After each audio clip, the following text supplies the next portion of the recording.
Hello everyone, welcome to the presentation of Assignment 3, Big Data on AWS in Big Data for Engineering course. We are group 4 and we have 4 people, Châu, Thư, Long, and Hiếu. So what is the business problem? In 2020, Bitcoin grew more than 300% from around 7,000 to 28,000. Besides that, the current global cryptocurrency market cap is over 1.9 trillion. With the remarkable growth in recent years, the investor can easily realize cryptocurrency is one of the worthy investment. However, there is always a trade-off if the investor has less experience in this market. Earning money is hard, but saving it is a lot harder. Therefore, our team decided to use big data to help the investor enhance their knowledge about the cryptocurrency market. To do that, we need two high-quality data sources. The first one is from Kaggle. This dataset is mainly about a historical price of the top coins such as Binance, Ethereum, Cardano, with the price from 2013 to 2021. This is a perfect dataset for investors to understand the history and the evolution of the cryptocurrency. Moreover, the dataset is not just about the price, it also contains the volume and the market cap. The second one is Binance API. There are many cryptocurrency exchanges and markets that provide free API for traders, such as Binance CoinMarketCap, CoinGecko. However, the data indicator and index among these sources can be different due to the inconsistent computation. After many careful assessment, the team decided to use Binance API because it satisfies our requirement, accuracy, and familiarity. Hi, my name is Long, and next up, I'll go in depth into our real-time data ingestion process. For this process, we fully rely on the power of AWS infrastructure to build our pipeline, and the design for the data ingestion pipeline looks something like this. First, we have the Python producer, which in our case we have deployed on an EC2 instance. The job of the Python producer is to fetch the data from a real-time data API and then send that message into AWS Kinesis data streams. The data will then retain inside the data streams until some service grab the data and process it. In our case, we use AWS Kinesis Firehose, which can be linked directly into the data streams with as less configuration as possible, and the data will then be combined into a file and then saved into a durable destination, such as AWS S3 bucket in our case. So before I show you the whole process, I would like to first show you how the Python producer works inside Python. As you can see, this is the code for our producer. First, we start up the Kinesis client by using Moto3 client with the specified region name, access key, access ID, access key, and access token, which is placed inside our config.py. Inside the main function, there's a forever going loop with a sleep time of 60 seconds or 1 minute. To fetch it will first fetch the data from the API. In this case, we use a Binance public K-lines API, which will then return us the data in bytes, which we then convert into strings, and then we will put it into a dictionary or list, and then we will accept the data as JSON. The JSON data will then be put into the Kinesis data streams with the stream Binance stream 1 minute that we have created beforehand. So next I will show you our AWS configurations. So first we have the data streams. So in this case we just create a normal, a very simple data streams with one open shot, because like our data is not that large, so we don't need a very large high number of shots. Our delivery streams in this case is Kinesis Firehose. In this case is this one. We take the source of Binance stream 1 minute, and then it will be put into an S3. The only special configuration in our case is to configure the buffer hints so that it have the smallest buffer size in the smallest buffer interval as possible, so that the data will stay as real-time as it could be. So I show you the S3 bucket.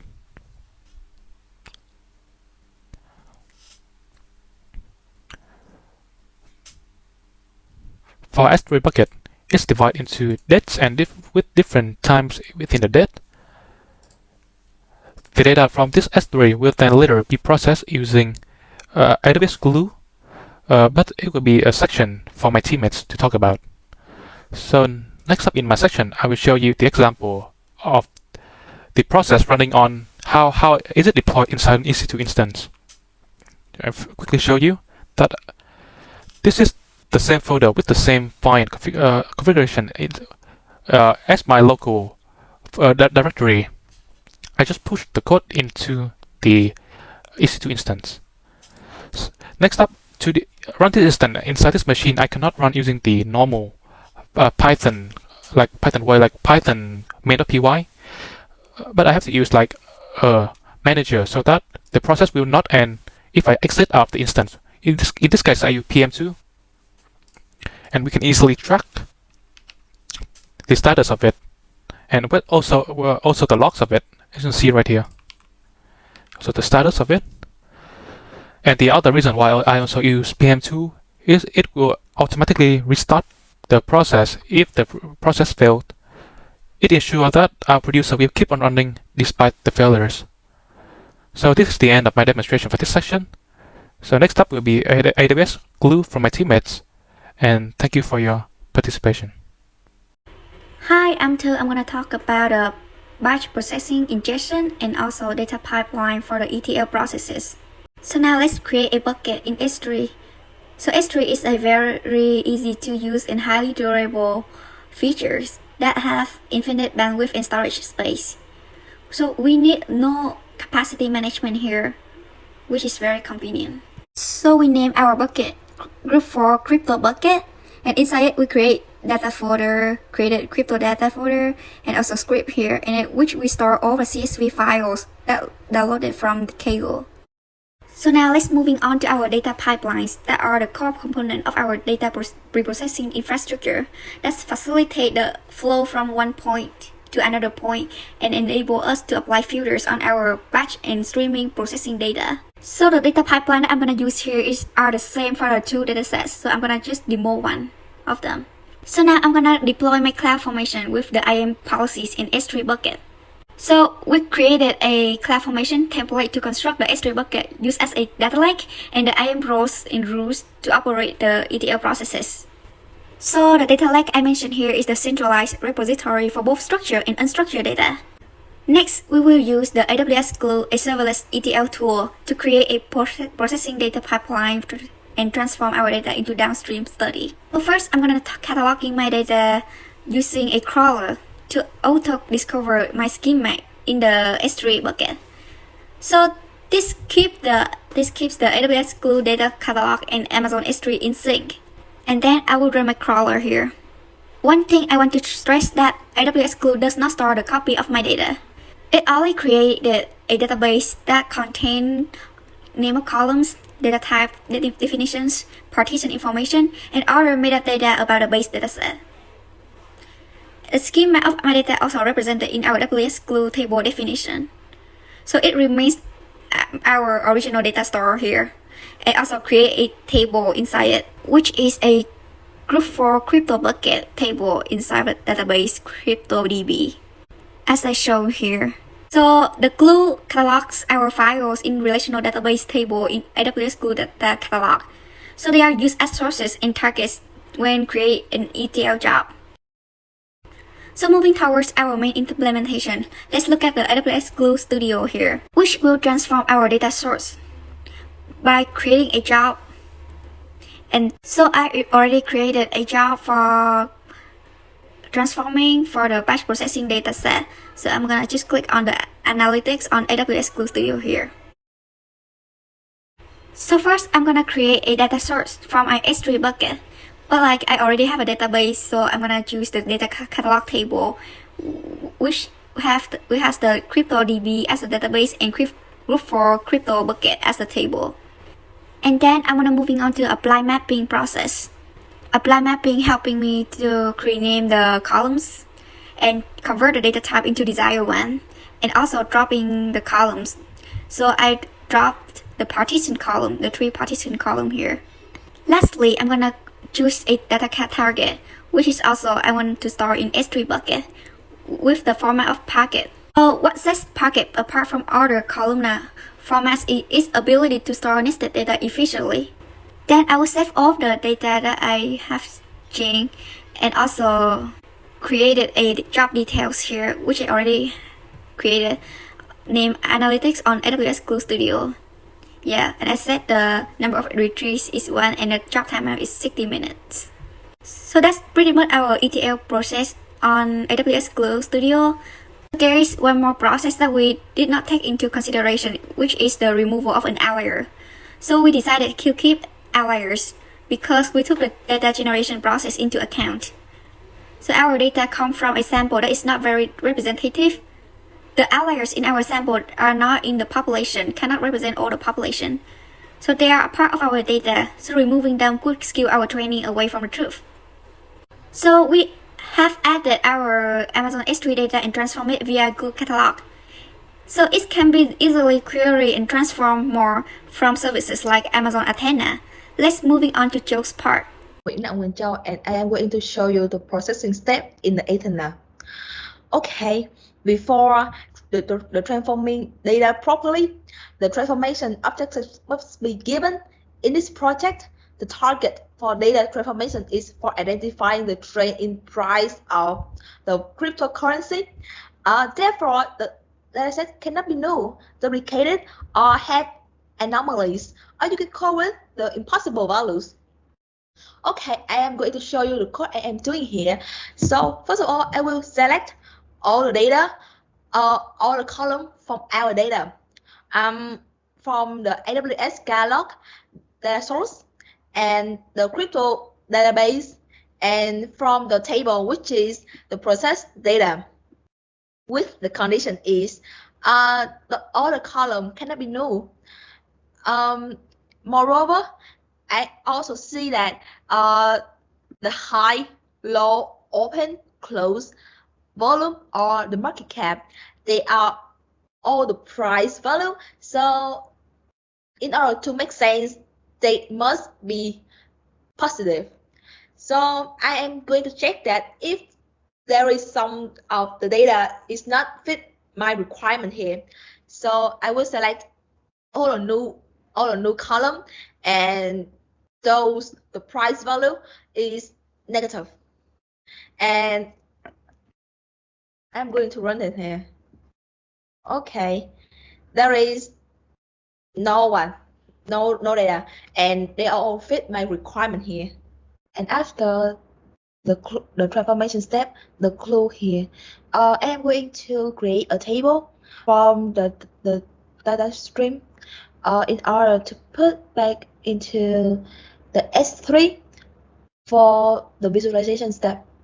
So in here, I am going to create a table and put in the S3 with the distinct open time, because they may repeat the open time here.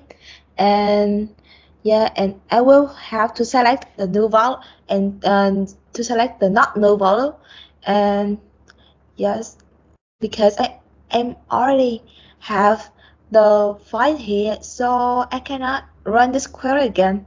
So now I am going to have the file in the output here. Yes, and yeah, this is the result of the file.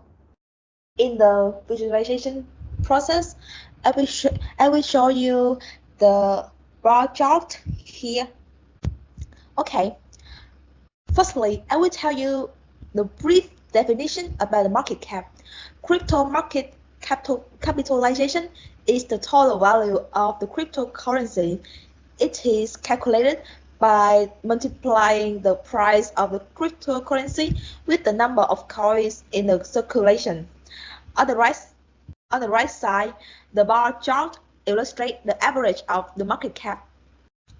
By looking at the chart, we can divide it into two groups, which is higher than the average and lower than the average. In the first group, the Bitcoin is the dominant, with the market cap is over 120 billion. And the second is the Ethereum, which is 3 times lower. In the group that lower than the average, the highest is the Tether and the lowest is the Cosmos. And on the left side, the chart also demonstrates the average of the market cap, but with the line and with the line and the circle, which include the more specific number. Therefore, we can see that the Bitcoin is over 4.5 times higher than the Ethereum. Okay, that's it. Now I will continue with the candlestick chart. This chart is based on the real-time data from Binance. It shows us the relationship between the opening, closing, the highest and the lowest price. In the cryptocurrency industry, the candle chart is especially useful to help investors identify the current market trend. Our candle chart represents the price in 1 minute of BTC USDT pair.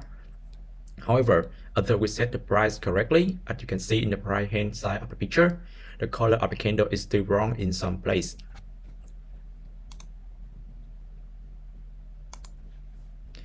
By using two different high-quality data sources, our team successfully met the main goal of the project: understanding the development of the cryptocurrency and identifying the current market trends.